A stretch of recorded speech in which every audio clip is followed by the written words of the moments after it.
പരിശുദ്ധാത്മാവേ സഹായക, നിരന്തരമെന്നെ സഹായിക്കണേ. നിത്യവും കൂടെ വസിക്കുന്നോനേ, അഭിഷേകത്തിൻ അഗ്നി നിറച്ചിടണേ.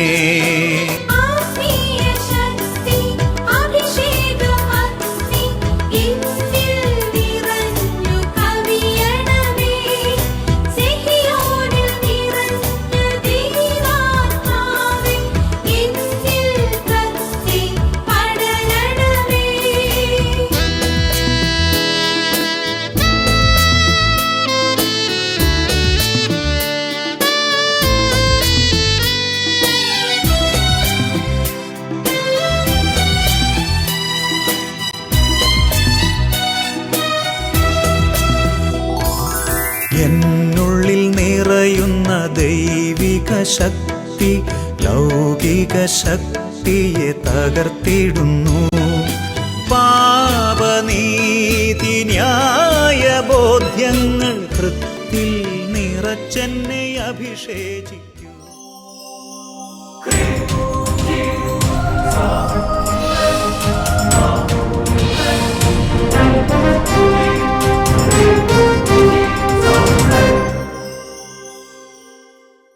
Praise the Lord. Praise the Lord. Hallelujah. Hallelujah. അഭിഷേകാന്തി വചന ശുശ്രൂഷയെ സംബന്ധിക്കുവാൻ കർത്താവിനെ പ്രത്യേകം തിരഞ്ഞെടുക്കപ്പെട്ട നിങ്ങളെയും നിങ്ങളുടെ എല്ലാ കുടുംബങ്ങളെയും പരിശുദ്ധ അമ്മയുടെ ബലഹൃദയത്തിനും ഈശോയുടെ തിരുഹൃദയത്തിനും പ്രതിഷ്ഠിക്കുന്നു. ഈശോയുടെ തിരുഹൃദയം നിങ്ങളെ കാത്തുകൊള്ളട്ടെ. ആമേൻ. ഹല്ലേലൂയാ. ഹല്ലേലൂയാ. പ്രിയമുള്ള സഹോദരങ്ങളെ, ബഹുമാനപ്പെട്ട സേവകർ പട്ടാരച്ചൻ്റെ ആത്മീയ കൂട്ടായ്മയിൽ നമ്മൾ ഈ ശുശ്രൂഷകളിലേക്ക് പ്രവേശിക്കുകയാണ്. നിങ്ങൾ പ്രത്യേകം സ്വാഗതം ചെയ്യുകയാണ്. Price the Lord. Praise the Lord. പ്രിയമുള്ള സഹോദരങ്ങളെ, ആരൊക്കെ ദൈവത്തെ ആരാധിക്കുന്നുവോ അവിടെ അഭിഷേകത്തിൻ്റെ നിറവുണ്ട്. എപ്പോഴൊക്കെ കർത്താവിൻ്റെ അഭിഷേകം കണ്ടോ അപ്പോഴെല്ലാം കർത്താവിനെ ആരാധിക്കണം. രണ്ട് തരത്തിലും. ഹല്ലേലൂയാ. ഹല്ലേലൂയാ. ബൈബിളിൽ വിശുദ്ധ പത്രോസ് ശ്ലീഹ വെള്ളത്തിന് മുകളിലൂടെ നടക്കുന്ന രംഗമുണ്ട്. ചെറിയൊരു വീഴ്ചയൊക്കെ ഉണ്ടായി. എന്നാൽ ഈശോ വള്ളത്തിൽ കയറി ഉടനെ തന്നെ അവർ അവനെ ആരാധിച്ചു എന്നുള്ളതാണ് വചനം. ഹല്ലേലൂയാ. ഹല്ലേലൂയാ. പഴയ നിയമത്തിൽ അബ്രാഹത്തിന്റെ പുത്രനായ ഇസ്ഹാക്കിന് ജീവിത പങ്കാളിയെ തിരഞ്ഞെടുക്കാൻ വേണ്ടി ഒരു ദൂതനെ വിടുകയാണ്, ഒരു ശുശ്രൂഷകനെ വൃത്തിനെ വിടുകയാണ്. അവൻ പോകുന്ന ഓരോ വഴികളിലും ദൈവാത്മാവ് ഇടപെടുകയാണ്. ഉടനെ അവർ കർത്താവിനെ ആരാധിക്കുകയാണ്. ഹല്ലേലൂയാ. ഹല്ലേലൂയാ. ഉദ്ധിതനായ ഈശോ മിശിഹായെ കണ്ടപ്പോൾ അവരവൻ്റെ പാദങ്ങൾ കെട്ടിപ്പിടിച്ച് ആരാധിച്ചു എന്നുള്ളതാണ് വചനം. ആരാധിക്കുന്ന സമൂഹത്തിൻ്റെ മേൽ അത്ഭുതകരമായ ദൈവശക്തിയുണ്ട്. അതേപോലെ അത്ഭുതകരമായ ദൈവശക്തി കണ്ടാൽ അപ്പോൾ തന്നെ കർത്താവിനെ ആരാധിക്കുകയും ചെയ്യണം. ഹല്ലേലൂയാ. ഹല്ലേലൂയാ. ചാടി എഴുന്നേക്കാം, കർത്താവിനെ ആരാധിക്കാം. നന്നായിട്ട് കൈകൾ അടിച്ച് പാട്ട് പാടി സ്തുതിച്ച് മഹത്വപ്പെടുത്തി ആരാധിക്കുകയാണ്.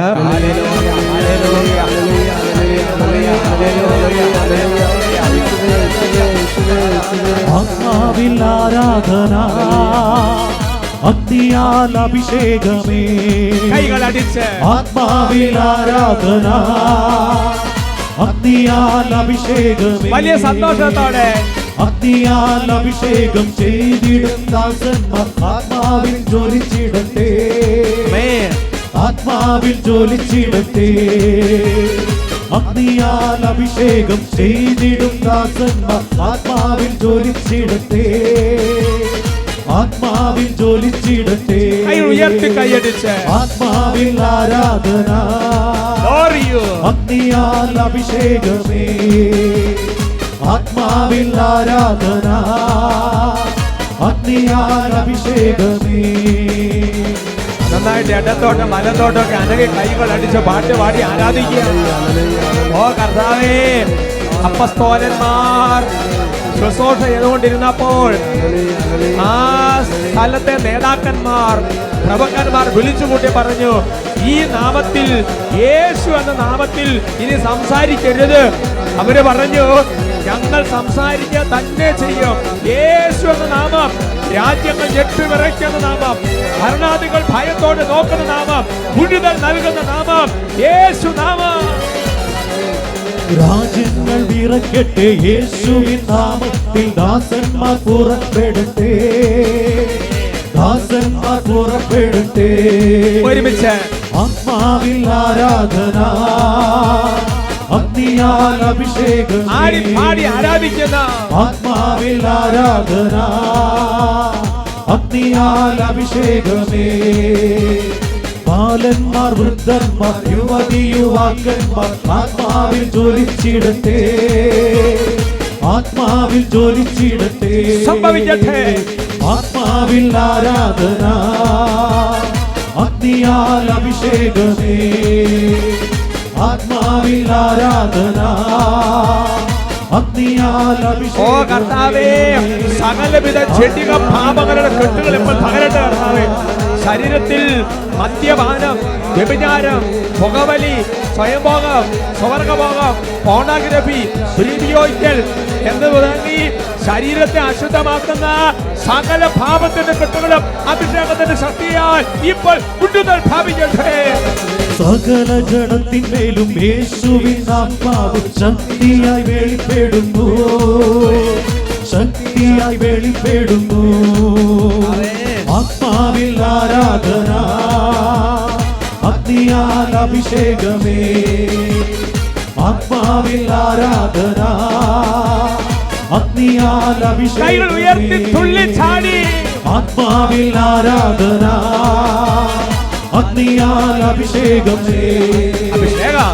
ആത്മാവിൽ ആരാധന, അഗ്നിയാൽ അഭിഷേകമേ. ഹല ഹല ഹല ഹല ഹല ഹല ഹല ഹല ഹല ഹല ഹല ഹല ഹല ഹല ഹല ഹല അഭിഷേകം. ഹല ഹല ഹല ഹല ഹല ഹല്ലേലൂയ, ഹല ഹല ഹല ഹല ഹല ഹല ഹല ഹല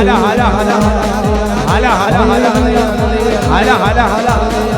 ആത്മാവിലേക്ക് അഗ്നി ഇറങ്ങട്ടെ, ആത്മാവിലേക്ക് തീ ഇറങ്ങട്ടെ, കുടുംബങ്ങളിലേക്ക് അഭിഷേകം നിറയട്ടെ.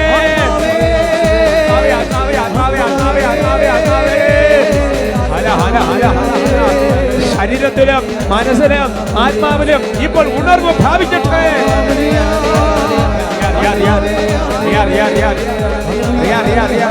മന്ദത മാറട്ടെ, അലസത മാറട്ടെ, ഉണർവ് പ്രാപിക്കുക.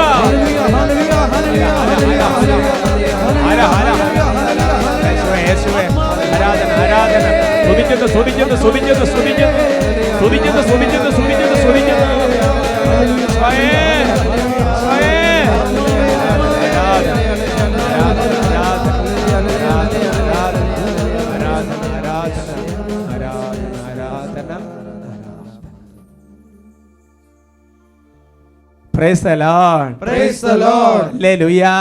Hallelujah. നമുക്കിരിക്കാം.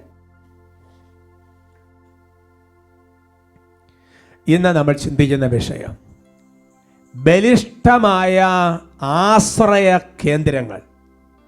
ഹല്ലേലൂയാ. ഹല്ലേലൂയ. നമ്മുടെ ജീവിതത്തിൽ ചില ബലിഷ്ഠമായ, ഒരിക്കലും തകരുകയില്ലാത്ത അങ്ങനത്തെ ചില ആശ്രയ കേന്ദ്രങ്ങൾ നമുക്ക് വേണം. ഈ ലോകത്തിൽ മനുഷ്യനിർമ്മിതമായ പല ഗോപുരങ്ങളുണ്ടാകാം, പല ആഡംബര കപ്പലുകൾ, ചരിത്രം പറയുന്ന കാര്യങ്ങൾ നിങ്ങൾക്ക് ഓർമ്മയിൽ വരും. പക്ഷേ ഇതെല്ലാം സുരക്ഷിതമാണെന്ന് വിചാരിച്ചുകൊണ്ടിരുന്നു. കണ്ണടച്ച് തുറക്കും മുമ്പ് എല്ലാം പൊടിഞ്ഞു തകർന്ന് അപ്രതീക്ഷിതമായി. അത് ലോക ചരിത്രമാണ്. എന്നാൽ ബൈബിൾ ചില ബലിഷ്ഠമായ ആശ്രയ കേന്ദ്രങ്ങൾ നമുക്ക് വെച്ച് തന്നിട്ടുണ്ട്. Price the Lord. Praise the Lord. അതിൽ ഒന്നാമത്തേതാണ് കർത്താവിൻ്റെ നാമം, ഈശോ എന്ന നാമം, യേശു എന്ന നാമം. ഹല്ലേലൂയ. ഹല്ലേലൂയ. യേശു നാമത്തെക്കുറിച്ച്, ഈശോ എന്ന നാമത്തെക്കുറിച്ച് പല എപ്പിസോഡുകളിലും അഭിഷേകാഗ്നിയിൽ തന്നെ ഇതിനു മുമ്പ് വ്യത്യസ്തമായ സാഹചര്യം നമ്മൾ കേട്ടിട്ടുണ്ട്. ഹല്ലേലൂയ. ഹല്ലേലൂയ. സുഭാഷിതങ്ങളുടെ പുസ്തകത്തിൽ 18-ാമത്തെ അധ്യായത്തിൽ 10-ാം തിരുവചനം, book of proverbs chapter 18 verse 10 നമുക്ക് വായിക്കാം. കർത്താവിൻ്റെ നാമം ബലിഷ്ഠമായ ഒരു ഗോപുരമാണ്, നീതിമാൻ അതിലോടിക്കയറി സുരക്ഷിതനായി കഴിയുന്നു. ഹല്ലേലൂയ. ഹല്ലേലൂയ. നമുക്ക് സുരക്ഷിതത്വം നൽകുന്ന ഒരു സംഗതി എന്ന് പറയുന്നത് യേശു എന്ന നാമമാണ്. അത് ബലിഷ്ഠമായൊരു ഗോപുരമാണ്. നീതിമാൻ അതിലോട്ട് കയറി വളരെ ഫ്രീ ആയിട്ടിരിക്കും. ഇപ്പോൾ ഉദാഹരണം പറഞ്ഞാൽ, ഒരു ചെറിയ കുഞ്ഞ്, ആ കുട്ടിയെ ഏതെങ്കിലും ജീവികളോ എന്തെങ്കിലും ഉപദ്രവിക്കാൻ വരികയോ, ഒരു പശു കുത്താൻ വരികയോ, ഒരു പട്ടി ഓടി എന്തെങ്കിലുമൊക്കെ ആകട്ടെ, അല്ലെങ്കിൽ ഒരു അപരിചിതനായ ഒരാൾ കയറി ചെല്ലുന്നു, അവിടുത്തേക്ക് ഈ കുട്ടിക്ക് ചിലപ്പോൾ ഒരു പേടി തട്ടാം. അങ്ങനെ കുട്ടി വേഗം ഓടിയിട്ട്, അല്ലെങ്കിൽ എന്തെങ്കിലും കാര്യങ്ങൾ, അല്ലെങ്കിൽ നമ്മളിപ്പോൾ എന്തെങ്കിലും പറഞ്ഞിട്ടെന്ന് എന്തെങ്കിലും പറഞ്ഞ് വിചാരിക്കുക. അപ്പോൾ ഈ കുട്ടി ഓടിപ്പോട്ടെ നേരെ മമ്മിയുടെ അമ്മയുടെ ഒക്കത്തോട്ട് കയറിയിരിക്കും. അവിടെ ഇരുന്നാൽ ഇനി കൊച്ചൻ ഉറപ്പാണ്, അല്ലെങ്കിൽ പപ്പയുടെ ഒക്കത്ത് കയറുന്നതിൽ ഉറപ്പാണ്, ഇനി ഒരു സംഭവമില്ല. കാരണം ആ കുഞ്ഞിന് സുരക്ഷിതത്വമാണ്. കുഞ്ഞ് ഓടി കയറി അവിടെ ഭയങ്കര സുരക്ഷിതമാണ്, നല്ല കൃപയിലിരിക്കുകയാണ്. പ്രിയമുള്ള സഹോദരങ്ങളെ, നമ്മളെപ്പോൾ എന്തെങ്കിലുമൊക്കെ ഇങ്ങനത്തെ ഒരു ആക്രമിക്കുന്ന സാഹചര്യങ്ങൾ വരുമ്പോൾ നമ്മൾ എവിടെയെങ്കിലും ഓടിക്കയറി സുരക്ഷിതമായിരിക്കാൻ വേണ്ടി നോക്കും. എന്ന് പറയുന്നത് പോലെ പിശാചിൻ്റെ ആക്രമണങ്ങൾ, ലോകത്തിൻ്റെ ഞെരുക്കങ്ങൾ, പലതരത്തിലുള്ള പ്രതിസന്ധികൾ, പ്രശ്നങ്ങൾ നിന്റെ ജീവിതത്തിലേക്ക് കടന്നു വരുമ്പോൾ നീ സുരക്ഷിതമായിട്ട് ഓടിക്കയറി, പല സ്റ്റെപ്പുകൾ ഓടിക്കയറി അങ്ങ് മുകളിൽ ഒരു 10 നില കെട്ടിടത്തിൻ്റെ മുകളിൽ ഇരിക്കുന്ന പോലെ, ഒരു സുനാമി വന്നു, ഒരു വെള്ളപ്പൊക്കം വന്നു, അല്ലാന്നുണ്ടെങ്കിൽ ഒരു കൊടുങ്കാറ്റ് വന്നു, എവിടെയെങ്കിലും പിടിച്ചു കയറി സുരക്ഷിതനായി ഇരിക്കാൻ വേണ്ടി നോക്കും. എന്ന് പറയുന്നത് പോലെ നീതിമാൻ, ദൈവഭക്തൻ, അവൻ സുരക്ഷിതമായിട്ട് ഓടിക്കയറിയിരിക്കേണ്ട ഗോപുരമെന്ന് പറയുന്നത് യേശു എന്ന നാമമാണ്. അതുപോലെ സുരക്ഷിതത്വമാണ്, അതേപോലെ ഒരു കവചമാണ്. പഴയ നിയമത്തിൽ വളരെ മനോഹരമായിട്ട് പറഞ്ഞിരിക്കുകയാണ്, ഒരു ഗോപുരത്തിൻ്റെ മുകളിൽ എന്നതുപോലെ ഈശോ എന്ന നാമം അതുപോലെ സുരക്ഷിതത്വം നൽകുന്ന ഒരു സംഗതിയാണ്. എപ്പോഴും ഉപയോഗിക്കേണ്ട ഒരു നാമമാണത്. ഏത് പ്രതിസന്ധികളിലും സുരക്ഷിതത്വം നൽകുന്ന സംഗതിയാണ് ഈശോ. അതിനുവേണ്ടി നൽകപ്പെട്ട നാമമാണ് യേശു എന്ന നാമം. യോഹന്നാന്റെ സുവിശേഷത്തിൽ 17-ാമത്തെ അധ്യായത്തിൽ അതിൻ്റെ 11-12 തിരുവചനങ്ങൾ, ഇനിമേൽ ഞാൻ ലോകത്തിലല്ല, എന്നാൽ അവർ ലോകത്തിലാണ്, ഞാൻ അങ്ങയുടെ അടുത്തേക്ക് വരുന്നു. പരിശുദ്ധനായ പിതാവേ, നമ്മെപ്പോലെ അവരും ഒന്നായിരിക്കേണ്ടതിന് അവിടുന്ന് എനിക്ക് നൽകിയ അവിടുത്തെ നാമത്തിൽ അവരെ അങ്ങ് കാത്തുകൊള്ളണമേ. ഞാൻ അവരോട് കൂടെ ആയിരുന്നപ്പോൾ അങ്ങ് എനിക്ക് നൽകിയ അവിടുത്തെ നാമത്തിൽ ഞാൻ അവരെ സംരക്ഷിച്ചു, ഞാൻ അവരെ കാത്തു സൂക്ഷിച്ചു. Price the Lord, praise the Lord. എന്തൊരു വചനമാണ് സഹോദരങ്ങളെ. അതായത് ഈശോ മിശിഹ ഈ ലോകത്തിൽ നിന്ന് വേർപെടുന്നതിന് തൊട്ട് മുമ്പുള്ള സമയത്ത് അപ്പസ്തോലന്മാർക്ക് വേണ്ടി പിതാവിൻ്റെ പക്കൽ നടത്തുന്ന മനോഹരമായ മധ്യസ്ഥ പ്രാർത്ഥനയാണ് യോഹന്നാൻ 17. അവിടെ കർത്താവ് പറയാണ്, ഈശോ പറയാണ്, കർത്താവേ, ഞാനിനി ലോകത്തിലല്ല, എന്നാൽ നമ്മുടെ ഈ സഹോദരങ്ങൾ, നമ്മുടെ കൂടപ്പിറപ്പുകൾ, അവർ ലോകത്തിലാണ്. അവർക്ക് പൈശാചിക പീഡയുണ്ട്, അവർക്ക് രോഗം വരും, കഷ്ടപ്പാടുകൾ വരും, ഞെരുക്കങ്ങൾ വരും, പ്രതിസന്ധികൾ വരും, ജീവന് തന്നെ ഭീഷണി വരുന്ന സാഹചര്യങ്ങൾ വരും, അവരെ കൊല്ലാൻ നോക്കും, അതേപോലെ പ്രശ്നങ്ങൾ ഇവർ കടന്നു പോകേണ്ടി വരും. അതുകൊണ്ട് ഞാൻ ഇതുവരെ ചെയ്തത് എന്നാണെന്നറിയാമോ? അങ്ങ് എനിക്ക് നൽകിയ നാമത്തിൽ ഞാൻ അവരെ കാത്തു സൂക്ഷിച്ചു ടിൽ ദിസ് മൊമെന്റ്. കർത്താവേ, ഇനി അതേ നാമത്തിൽ അവിടുന്ന് കാത്തോളണമേ. ഹല്ലേലൂയാ, ഹല്ലേലൂയാ. എൻ്റെ പ്രിയപ്പെട്ട സഹോദരങ്ങളെ, പൗലോസിനെ കർത്താവിൻ്റെ കൃപയുടെ വചനത്തിന് ഭരമേൽപ്പിക്കുമെന്ന് പറഞ്ഞ് മറ്റൊരു എപ്പിസോഡ് നമ്മൾ കേട്ടതുപോലെ, എൻ്റെ സഹോദരൻ, നമുക്ക് ഏൽപ്പിച്ചിട്ട് പോകാവുന്ന ഒരു നാമമാണ് ഈശോ എന്ന നാമം. നോക്കിയേ, കർത്താവ് നാമത്തിന് ഏൽപ്പിക്കുക. ഹല്ലേലൂയാ, ഹല്ലേലൂയാ. അങ്ങനെ ഈശോയുടെ നാമം വഹിക്കുന്ന, ഈശോ എന്ന് പറയുന്ന നാമം ധരിച്ചിരിക്കുന്ന ക്രിസ്ത്യാനിയായ യേശുവിനെ അറിഞ്ഞ ഒരാളുടെ സ്ഥിതി നിസാര ആളല്ല അദ്ദേഹത്തിന് ആനയ്ക്ക് വലുപ്പം അറിയത്തില്ല എന്ന് പറയുന്ന പോലെയാണ്. നമുക്കതിൻ്റെ വില മനസ്സിലാകണം. നിയമാവർത്തന പുസ്തകത്തിൽ 28-ാമത്തെ അധ്യായത്തിൻ്റെ 10-ാം തിരുവചനം, ഡ്യൂട്രോണമി ചാപ്റ്റർ 28:10, കർത്താവിൻ്റെ നാമം നീ വഹിക്കുന്നത് കാണുമ്പോൾ ലോകത്തിലുള്ള സകല മനുഷ്യരും നിന്നെ ഭയപ്പെടും. Praise the Lord, praise the lord. പുതിയ നിയമത്തിൽ കർത്താവ് ഈശോ മിശിഹായുടെ നാമം വഹിച്ചുകൊണ്ട് അപ്പസ്തോലന്മാർ പോകുന്നത് കാണുമ്പോൾ കഴിഞ്ഞ പാട്ടിൽ പാടിയതുപോലെ ലോകരാജ്യങ്ങൾ ഞെട്ടിവിറക്കിയല്ലേ എൻ്റെ സഹോദരങ്ങളെ, കർത്താവിൻ്റെ നാമം നീ വഹിക്കുന്നത് കാണുമ്പോൾ. കാരണം ഈശോ എന്ന നാമത്തിൽ നാം അഭിമാനിച്ചാൽ, ഈശോ എന്ന നാമം നാം ധരിച്ചാൽ, ഈശോയിൽ നമ്മൾ ആയാൽ, എൻ്റെ സഹോദരങ്ങളെ, പിശാച് നമ്മുടെ മുൻപിൽ മുട്ടുകുത്താതെ പറ്റില്ല. ഫിലിപ്പി ലേഖനം 2-ാമത്തെ അധ്യായത്തിൽ 9-10 തിരുവചനങ്ങൾ.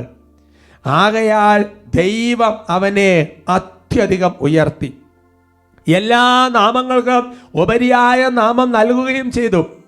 ഇത് യേശുവിൻ്റെ നാമത്തിനു മുൻപിൽ സ്വർഗത്തിലും ഭൂമിയിലും പാതാളത്തിലുമുള്ള സകലരും മുട്ടുകൾ മടക്കുന്നതിനും യേശു ക്രിസ്തു കർത്താവാണെന്ന് പിതാവായ ദൈവത്തിന് മഹത്വത്തിന് വേണ്ടി എല്ലാ നാവുകളും ഏറ്റുപറയുന്നതിനും വേണ്ടിയാണ്.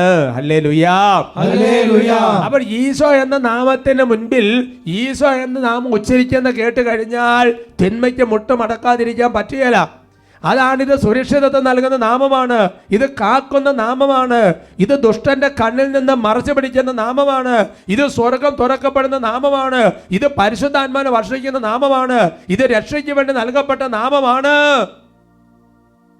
അങ്ങനെ ഈശോയുടെ നാമം നമ്മൾ ഉപയോഗിക്കാൻ തുടങ്ങിയാൽ, നമ്മൾ യേശുവേ യേശുവേ എന്നുള്ള പ്രാർത്ഥന ഉരുവിടാൻ തുടങ്ങിയാൽ അവിടെയെല്ലാം വലിയ ദൈവാനുഗ്രഹമാണ്. എൻ്റെ പ്രിയപ്പെട്ട സഹോദരങ്ങൾ, ഈ അഭിഷേകം നിങ്ങളുടെ സ്ഥിരം പ്രേക്ഷകരാണെന്ന് നിങ്ങളെന്ന് എനിക്കറിയാം. കുറച്ചൊരു പുതിയതുണ്ടാവും.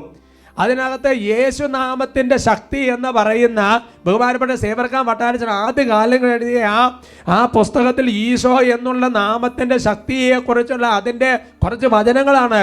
അത് വായിച്ചും ആ പുസ്തകം കൊണ്ടുപോയി പ്രാർത്ഥിച്ചവർക്ക് ഉണ്ടായിട്ടുള്ള അത്ഭുതങ്ങളും അടയാളങ്ങളും രോഗശാന്തികളും മാനസാന്തരങ്ങളും എണ്ണമറ്റ വിധം അനവധിയാണ്. എന്താ കാരണം? പുറപ്പാടിന്റെ പുസ്തകത്തിൽ 20-ാമത്തെ അധ്യായത്തിന്റെ 24-ാം തിരുവചനം, എൻ്റെ നാമം അനുസ്മരിക്കാൻ ഞാൻ ഇടവരുത്തുന്നിടത്തെല്ലാം ഞാൻ നിങ്ങളുടെ അടുക്കലേക്ക് വന്ന് നിങ്ങളെ അനുഗ്രഹിക്കും. അപ്പോൾ ഒരാൾക്ക് ഈശോ എന്ന നാമം, യേശു എന്ന നാമം ഉരുവിടണമെങ്കിൽ പോലും പിതാവായ ദൈവം അനുവദിക്കണം. ഹല്ലേലൂയാ, ഹല്ലേലൂയാ. അങ്ങനെ എന്നെ കൊണ്ട് യേശുവേ എന്ന ചങ്കുപൊട്ട് നിലവിളിക്കാൻ വേണ്ടി ദൈവം അനുവദിക്കുന്നത് ഈശോ നമ്മളെ അനുഗ്രഹിക്കാൻ തീരുമാനിച്ചതുകൊണ്ട്, സ്വർഗം നമ്മളുടെ നേരെ കൈനീട്ടാൻ തീരുമാനിച്ചതുകൊണ്ട്, സ്വർഗം നിന്റെ ബന്ധനമടിക്കാൻ തീരുമാനിച്ചതുകൊണ്ട്, സ്വർഗം നിന്റെ തടസ്സം മാറ്റാൻ തീരുമാനിച്ചതുകൊണ്ട്, സ്വർഗം നിന്നെ സുഖപ്പെടുത്താൻ തീരുമാനിച്ചതുകൊണ്ട്, സ്വർഗം നിന്നെ കെട്ടടിക്കാൻ തീരുമാനിച്ചത് കൊണ്ടാണ് യേശുവേ എന്ന് വിളിക്കാനൊരു തോന്നലുള്ളിൽ തരുന്നത്. അതല്ലേ വചനത്തിന്റെ അർത്ഥം. ഹല്ലേലൂയാ, ഹല്ലേലൂയാ. യോഹന്നാന്റെ സുവിശേഷത്തിൽ 14-ാമത്തെ അധ്യായത്തിൽ 13-14 തിരുവചനങ്ങൾ. Gospel of Saint John chapter 14 verse 13 and 14. നിങ്ങൾ എൻ്റെ നാമത്തിൽ ആവശ്യപ്പെടുന്നതെന്തും പിതാവ് പുത്രനിൽ മഹത്വപ്പെടാൻ വേണ്ടി ഞാൻ പ്രവർത്തിക്കും. എൻ്റെ നാമത്തിൽ നിങ്ങൾ എന്നോട് എന്തെങ്കിലും ചോദിച്ചാൽ ഞാനത് ചെയ്തു തരും. ഹല്ലേലൂയാ, ഹല്ലേലൂയാ. അതുകൊണ്ട് പിതാവായ ദൈവമേ, പുത്രനായ യേശു ക്രിസ്തുവിന്റെ നാമത്തെ ഞങ്ങൾ അപേക്ഷിക്കുന്നതാണ് നമ്മുടെ പ്രാർത്ഥന. ഹല്ലേലൂയാ, ഹല്ലേലൂയാ. പൗലോസ്ലീഹായെ കുറിച്ച്, പൗലോസ്ലീഹ കുതിരപ്പുറത്തുനിന്ന് താഴെ വീണ് കാഴ്ചയൊക്കെ നഷ്ടപ്പെട്ട സാഹചര്യത്തിൽ അനനിയാസിനോട് പൗലോസ്ലീഹായുടെ, അതായത് പഴയ സാവൂളിൻ്റെ അടുത്തേക്ക് പോകാൻ വേണ്ടി പറയുമ്പോൾ, ഇപ്പോൾ ഞാൻ പറഞ്ഞ ഈ പഴയ നിയമത്തിലെ നാമം വഹിക്കാന്നൊക്കെ പറഞ്ഞ സംഗതി ഉണ്ടല്ലോ, അതൊക്കെ ആറ്റി കുറുക്കിയാണ് തമ്പുരാൻ തന്നെ നേരിട്ട് അനനിയാസിനോട് പറയുന്നത്. അപ്പോസ്തല പ്രവർത്തനങ്ങളിൽ 9-ാമത്തെ അധ്യായത്തിന്റെ 15-ാം തിരുവചനം, ആക്ട്സ് ചാപ്റ്റർ 9 വേഴ്സ് 15. കർത്താവ് അവനോട് പറഞ്ഞു, അതായത് അനനിയാസിനോട്, നീ പോവുക, വിജാതിയരുടെയും രാജാക്കന്മാരുടെയും ഇസ്രായേൽ മക്കളുടെ മുൻപിൽ എന്റെ നാമം വഹിക്കാൻ തിരഞ്ഞെടുക്കപ്പെട്ട പാത്രമാണ് അവൻ. Praise the Lord, praise the lord. പൗലോസ്ലീഹായെ കർത്താവ് വിളിക്കുന്ന പേര് കേട്ടോ, എന്റെ നാമം വഹിക്കാൻ തിരഞ്ഞെടുക്കപ്പെട്ട പാത്രം. അതല്ലേ പൗലോസ്ലീഹ ചെല്ലുന്ന സ്ഥലത്തൊക്കെ, പത്രോസ്ലീഹ ചെല്ലുന്ന സ്ഥലത്തൊക്കെ എന്നാ സംഭവിക്കുന്നത്? അവിടുത്തെ ആൾക്കാർ പരിഭ്രാന്തമായിട്ട് പറയുകയാണ്, ഇതാ ലോകത്തെ തലകീഴ് മറിക്കുന്ന മനുഷ്യർ ഇവിടെയും വന്നിരിക്കുന്നു. ഹല്ലേലൂയാ, ഹല്ലേലൂയാ. ആരൊക്കെ യേശുനാമത്തെ ഗൗരവമായിട്ട് എടുത്തിട്ടുണ്ടോ, ആരൊക്കെ യേശുവിന്റെ നാമത്തെ ഉയർത്തിയിട്ടുണ്ടോ, ആരൊക്കെ ചങ്ക് പതറാറെ യേശു അല്ലാതെ വേറൊരു ദൈവമില്ല, മനുഷ്യ രക്ഷയ്ക്ക് വേണ്ടി നൽകപ്പെട്ട ഏക നാമം യേശു നാമമാണ് എന്ന് ആരൊക്കെ പ്രഖ്യാപിച്ചിട്ടുണ്ടോ, അവിടെയെല്ലാം തലകീഴ് മറിയുന്ന സംഭവങ്ങൾ സംഭവിച്ചിട്ടുണ്ട്. ഇത് ചരിത്രമാണ്, ഇത് ചരിത്രമാണ്. ഹല്ലേലൂയാ, ഹല്ലേലൂയാ. അതുകൊണ്ട് എൻ്റെ പ്രിയപ്പെട്ട സഹോദരങ്ങളെ അള്ളിപ്പൊട്ടിക്കണം. ഈശോ എന്ന നാമം, യേശു എന്ന നാമത്തെ അള്ളിപ്പൊട്ടിക്കണം, വിട്ടിരുത്. അത് വായിച്ചുകൊണ്ട് പോകുന്നൊരു സന്തോഷം തോന്നണം. ദൈവത്തിൻ്റെ വചനമൊക്കെ നമ്മുടെ വണ്ടിയിലൊക്കെ എഴുതി ഒട്ടിക്കുന്നൊരു സന്തോഷം തോന്നണം. Praise the Lord, praise the lord. യേശു എന്നൊക്കെ പറയുന്ന ആ ഒരു നാമം നമ്മൾ എഴുതി വെക്കുന്നൊരു സന്തോഷം തോന്നണം, അത് പറയുന്നൊരു ആനന്ദം തോന്നണം. അതുപോലെ അനുഗ്രഹം പ്രാപിക്കും, സംശയം വേണ്ട. Price the Lord, praise the Lord. ഒന്നാമത്തെ ബലിഷ്ഠമായ ഒരു ആശ്രയം എന്ന് പറയുന്നത് യേശു എന്ന നാമമാണ്. അത് വിളിക്കുമ്പോൾ സ്വർഗത്തിൽ നിന്ന് അതുപോലെ സമ്പത്ത്, പരിശുദ്ധാത്മാവിഷയം എന്തുമാത്രം കാര്യങ്ങൾ. രണ്ടാമത് നമുക്ക് ബലിഷ്ഠമായ മറ്റൊരു ആശ്രയം, അത് ദൈവഭക്തിയാണ്. ദൈവഭക്തി. സുഭാഷിതങ്ങളുടെ പുസ്തകത്തിൽ 14-ാമത്തെ അധ്യായത്തിൽ 26-ാം തിരുവചനം, book of proverbs chapter 14 verse 26. ദൈവഭക്തിയാണ് ബലിഷ്ഠമായ ആശ്രയം. സന്താനങ്ങൾക്ക് അത് അഭയസ്ഥാനമായിരിക്കുകയും ചെയ്യും. Praise the Lord, praise the Lord. അതിന് വെളിപ്പെടുത്തുകയാണ്. രണ്ടാമത് മറ്റൊരു ബലിഷ്ഠമായ ആശ്രയം എന്ന് പറയുന്നത് ദൈവഭക്തിയാണ്. സന്താനങ്ങൾക്കുള്ളൊരു അഭയസ്ഥാനമാണ്. അഭയസ്ഥാനം എന്ന് പറഞ്ഞാൽ എന്താ? ഒരപകടമുണ്ടാകുമ്പോൾ, ഒരു പ്രശ്നമുണ്ടാകുമ്പോൾ, അതായത് എവിടെയെങ്കിലും അഭയം പ്രാപിച്ചു. പഴയ നിയമത്തിൽ ചിലപ്പോൾ ചില രാജാക്കന്മാരെ അഭയം പ്രാപിച്ചു, അല്ലെങ്കിൽ ചില വ്യക്തികളെ അഭയം പ്രാപിച്ചു എന്നുണ്ട്. എന്ന് പറയുന്നത് പോലെ നിനക്കൊരു അഭയസ്ഥാനം മാത്രമല്ല, നിന്റെ വരും തലമുറകൾക്ക്, മക്കൾക്ക്, മരുമക്കൾക്ക്, പേടക്കിടാങ്ങൾക്ക് ഉള്ള അഭയസ്ഥാനം ഒരുക്കി വെക്കണം. വെള്ളം കയറാതിരിക്കാൻ വീട് പണിതാൽ മാത്രം പോരാ. Price the Lord, praise the Lord. ദൈവത്തിന്റെ വചനം വെളിപ്പെടുത്തുകയാണ്. മക്കൾക്കുള്ള അഭയസ്ഥാനം എന്ന് പറയുന്നത് ദൈവഭക്തിയാണ്. ചെറുപ്പത്തിൽ തന്നെ, ശൈശവത്തിൽ തന്നെ ദൈവഭക്തിയുടെ വഴി പരിശീലിപ്പിക്കുക മക്കൾക്ക് വലിയൊരു അഭയസ്ഥാനമാണ്. നമ്മൾ മരിക്കുന്ന സമയത്ത്, യാത്ര പറയുന്ന സമയത്ത് മക്കൾക്ക് വേണ്ടി അഭയസ്ഥാനം ഉണ്ടാക്കിയിട്ടിട്ടാണ് ഞാൻ പോകുന്നതെന്ന് പറഞ്ഞ് സന്തോഷത്തോടെ കണ്ണടയ്ക്കാൻ തക്ക വിധം പ്രിയപ്പെട്ട മാതാപിതാക്കന്മാരെ ദൈവാത്മാവ് നമ്മളെ വിളിക്കുകയാണ്. ഹല്ലേലൂയാ, ഹല്ലേലൂയാ. കാരണം നമ്മൾക്കുള്ള അതുപോലെ അനുഗ്രഹങ്ങളാണ് ദൈവഭക്തിയിൽ ഒളിപ്പിച്ചു വെച്ചിരിക്കുന്നത്. സുഭാഷിതങ്ങളുടെ പുസ്തകത്തിൽ 22-ാമത്തെ അധ്യായത്തിന്റെ 4-ാം തിരുവചനം, വിനയത്തിനും ദൈവഭക്തിക്കുമുള്ള പ്രതിഫലം എന്തൊക്കെയാ? സമ്പത്ത്, ജീവൻ, ബഹുമതി. ഹല്ലേലൂയാ, ഹല്ലേലൂയാ. അപ്പൊ ദൈവഭക്തന് സമ്പത്ത് തനിയെ വരും. ജീവൻ, ബഹുമതി, അംഗീകാരം ഇതെല്ലാം തന്നെ വന്നോളും. നീ ദൈവഭക്തി പരിശീലിക്കുക, നീ ദൈവഭക്തി പരിശീലിക്കുക, ബാക്കിയെല്ലാം തന്നെ വരും. Price the Lord, praise the Lord. അപ്പൊ നമ്മുടെ മക്കൾക്ക് കൊടുക്കാൻ പറ്റുന്ന ഏറ്റവും വലിയ സമ്പത്ത് എന്ന് പറയുന്നത് എന്താ എൻ്റെ സഹോദരങ്ങൾ? ദൈവഭക്തിയാണ്. ഹല്ലേലൂയാ, ഹല്ലേലൂയാ. Praise the Lord, praise the lord. ശരിക്കും പറഞ്ഞാൽ ബൈബിളിൽ ഈ ദൈവഭക്തി എന്ന് പറഞ്ഞാൽ എന്താണെന്ന് ചോദിച്ചു കഴിഞ്ഞാൽ രണ്ടർത്ഥത്തിൽ നമ്മൾ അതിനെ മനസ്സിലാക്കണം.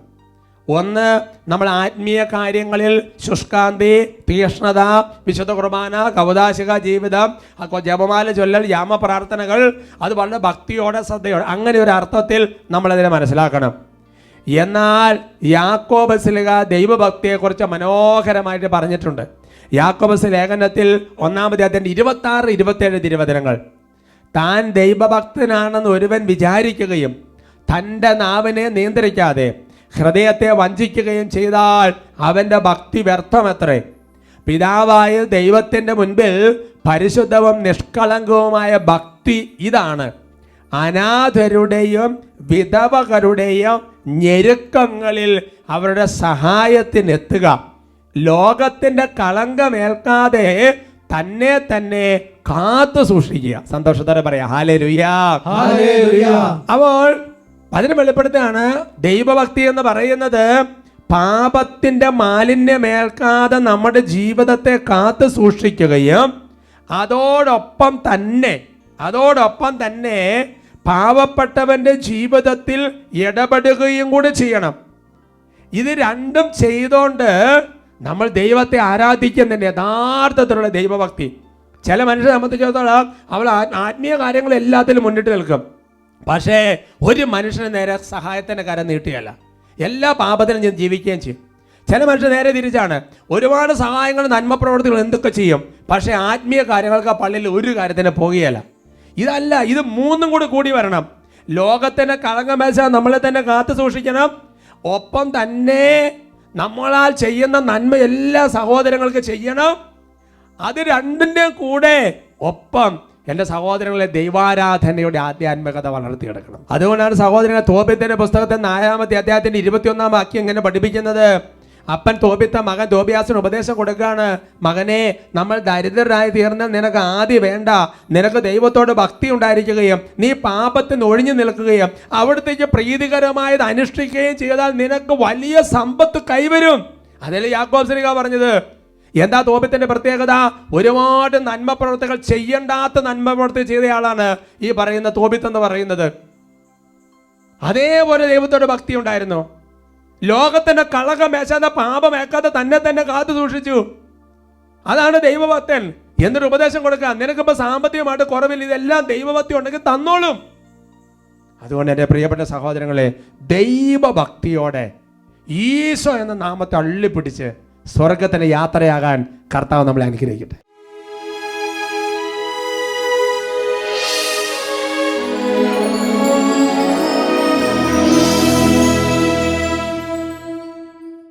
മക്കബാരുടെ പുസ്തകത്തിൽ മനോഹരമായ ഒരു വചനഭാഗമുണ്ട്. അമ്മയും 7 മക്കളും.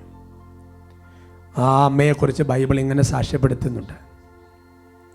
ദൈവഭക്തിയോടെ മരിക്കുന്നവർക്കായുള്ള നിത്യസമ്മാനത്തെക്കുറിച്ച് ബോധ്യമുണ്ടായിരുന്ന അവൾ തൻ്റെ ഓരോ മക്കളെയും കർത്താവിൻ്റെ നാമത്തിന് വേണ്ടി മരിക്കാൻ ഒരുക്കി. വരും കാലഘട്ടങ്ങളിൽ ഈശോയ്ക്ക് വേണ്ടി മരിക്കാൻ, യേശു എന്ന നാമത്തിന് വേണ്ടി മരിക്കാൻ തയ്യാറായ അപ്പസ്തോലന്മാരെ പോലെ ഒരുങ്ങേണ്ട ഒരു കാലഘട്ടമാണ് ഈ കാലഘട്ടം. ഓരോരുത്തരും ഇപ്പോൾ ഹൃദയം തുറന്ന് പ്രാർത്ഥിക്കുകയാണ്. ദൈവഭക്തിയോടെ മരിക്കണം, യേശു എന്ന നാമത്തിന് വേണ്ടി മരിക്കണം, യേശു എന്ന നാമത്തിൽ മരിക്കണം. കർത്താവേ, ഞങ്ങളെ സഹായിക്കണം. ഇപ്പോൾ ഒരു പക്ഷേ യേശു എന്ന നാമത്തെ ദുഷിച്ച് പറയുന്നവർ, ദൈവഭക്തി ഇല്ലാതെ ജീവിക്കുന്ന പലരെക്കുറിച്ച് നമ്മുടെ മനസ്സിൽ ഓർമ്മയിൽ വരും. അവർക്ക് വേണ്ടി നമ്മൾ കർത്താവിൻ്റെ നാമത്തെ വിളിക്കുകയാണ്. ദൈവഭക്തി ഒരു ഗിഫ്റ്റാണ്, ദൈവം തരുന്നതാണ്. യേശു എന്ന നാമം വിളിക്കണമെന്നെങ്കിൽ പിതാവായ ദൈവം അനുവദിക്കണം, അല്ലാതെ വരാൻ പറ്റുകയില്ല. നമുക്ക് വേണ്ടിയും ആരെയൊക്കെ ഈ സമയത്ത് ഓർമ്മ വരുന്ന അവർക്കെല്ലാം വേണ്ടി പ്രാർത്ഥിക്കുകയാണ്. ഇതൊരൊറ്റയ്ക്കുള്ള പ്രാർത്ഥനയല്ല, 10,000ങ്ങളുടെ പ്രാർത്ഥനയാണ്. കരങ്ങൾ ഉയരട്ടെ, സ്വരം ഉയരട്ടെ, അതരം തുറക്കട്ടെ, മനസ്സ് തുറക്കട്ടെ, എല്ലാവരും പ്രാർത്ഥിക്കട്ടെ. ഹല്ലേലൂയ, ഹല്ലേലൂയ, ഹല്ലേലൂയ, ഹല്ലേലൂയ, ഹല ഹല ഹല ഹല ഹല ഹല ഹല ഹല ഹല ഹല ഹല. ഓ കർത്താവേ, ഇപ്പോൾ ആരൊക്കെ പ്രാർത്ഥിക്കുന്നു അവരുമെല്ലാം ദൈവഭക്തിയുടെ മഴ പോലെ പെയ്യട്ടെ. ആരെയൊക്കെ ഓർത്ത് പ്രാർത്ഥിക്കുന്നു അവരുമേൽ ദൈവഭക്തിയുടെ കൃപയായി പെയ്തിറങ്ങട്ടെ. കരങ്ങൾ ഉയർത്തി, സ്വരം ഉയർത്തി, ഉച്ചത്തിൽ വിളിക്കട്ടെ, യേശുവേ. ഈശോയേ, കൃപ തൂകണേ. ഈശോയേ, കൃപ തൂകണേ. ഈശോ എന്ന നാമം ഈശോയിൽ രണ്ടല്ല ഒന്നാണ്. ഉറക്കെ വിളിക്കുന്നു, ഈശോയേ,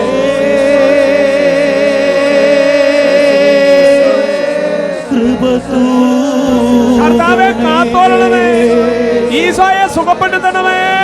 ഈശോയേ,